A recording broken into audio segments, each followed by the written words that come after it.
Will a Ronald Reagan kind of candidate emerge among all those Republican presidential aspirants? Here's what to look for in tomorrow's Republican debate. Hello, I'm Steve Forbes, and this is What's Ahead, where you get the insights you need to better navigate these turbulent times. What made Ronald Reagan such an effective campaigner is that he projected an exciting, optimistic view of the future. He was devastating in his criticisms of the big spend, high tax, weak defense policies of the Democrats. No one could lay out a political indictment more persuasively, more substantively, and with such authoritative calmness as he did. But he never came across as acerbic and angry. His faith in the American people and in the American experiment was palpable. His belief in the country's great future, despite current perils, added immensely to his conservative base. Many of his speeches verged on poetry, but Reagan backed this up with substantive ideas.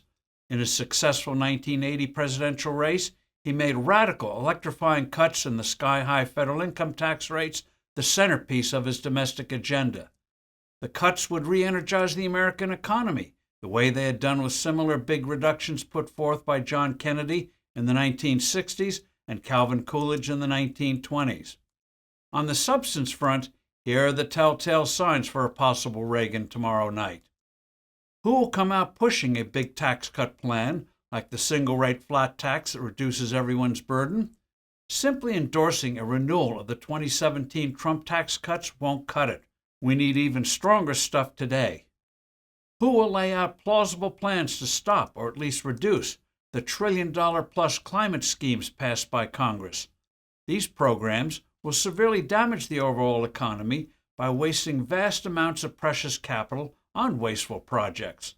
But almost all members of Congress will defend these billion-dollar boondoggles in their districts and states. Who will propose positive ways to deal with our runaway entitlements? Social Security, Medicare, and Medicaid can be tackled without cutting benefits.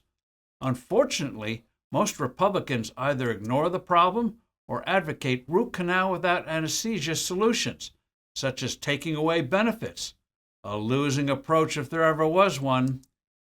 Who will show the willingness to challenge the Federal Reserve's core belief that conquering inflation means slowing down the economy rather than stabilizing the value of the dollar? And how would they propose to do it? Just saying they'd curb spending doesn't deal with the core of the Fed's destructive misunderstanding.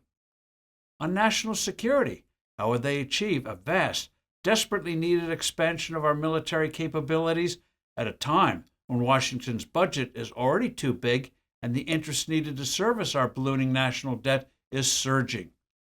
Which of these candidates exhibit a Reaganesque understanding of the crucial role the U.S. must play in defending the free world, and why? Tomorrow night's debate, and the many more to come, will also discuss other issues. But these subjects will be a good test of a candidate's capability of successfully occupying the Oval Office. I'm Steve Forbes. Thanks for listening. Do send in your comments and suggestions. I look forward to being with you soon again.